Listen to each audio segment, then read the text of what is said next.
Keep an open mind. Keep an open mind.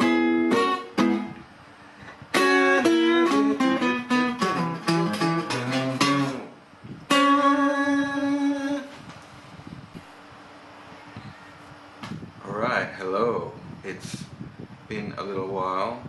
Been recovering from a bit of travel, illness, and other kind of fatigue.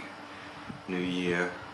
And I really wanted to get into some of these threads that I opened up last year for my Keep an Open Mind channel. And the first thread, and maybe this will be one or more videos, I'll just record one spiel now. The first thread is cryptocurrency, you know, the main one being Bitcoin. So first, what is it? Okay, and I've probably introduced it as software, okay, which is true. And how you apply that software, how you trade, you know, how you use the software as a kind of money or for other things. That's what makes it a currency, you know. And you know, you can send it to someone and they can take it and either spend it directly or change it into their own currency. So currencies tend to be many, you know, there's like American dollars, Australian dollars, Japanese yen, Thai baht, that's what I have to use here. So you can't argue that it's not a currency. People could say it's not a currency because X, Y, Z, but you can pay someone with Bitcoin. So it just how it exists now in the world, it's a currency, okay?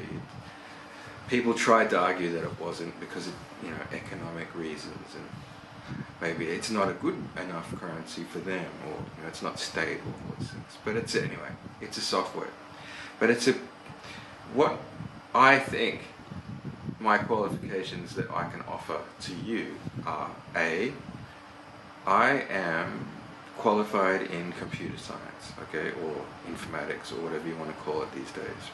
I was a computer programmer at some point. I don't really do that these days.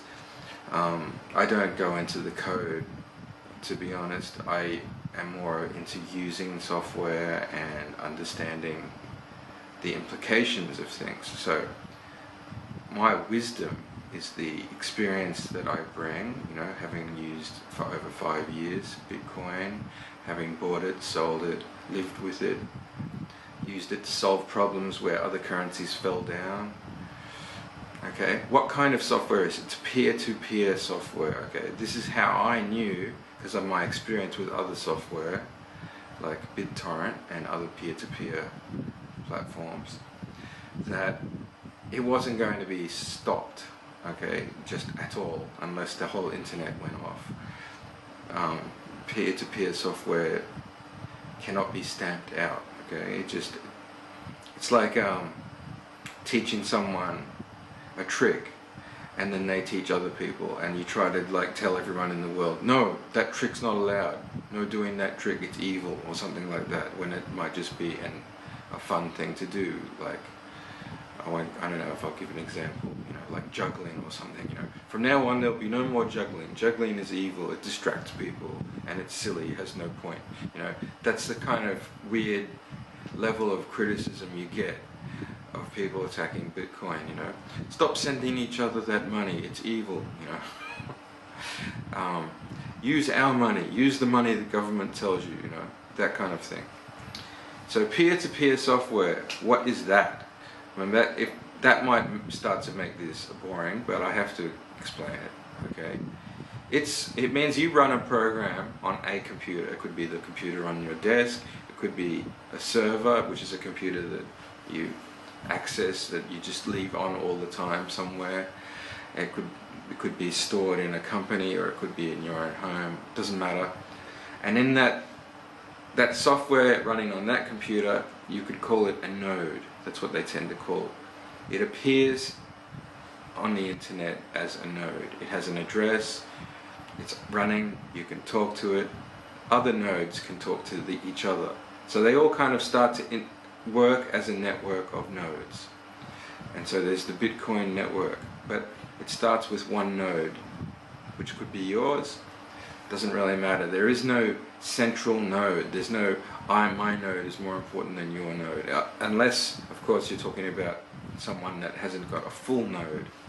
That someone has to have a full node, and as long as there's always a full node with the full copy of the data that's all verified, then Bitcoin will exist. So you could go around the entire world shutting down everything and Bitcoin will still be there, which is why peer-to-peer software cannot be stopped. Okay, so end of part 1.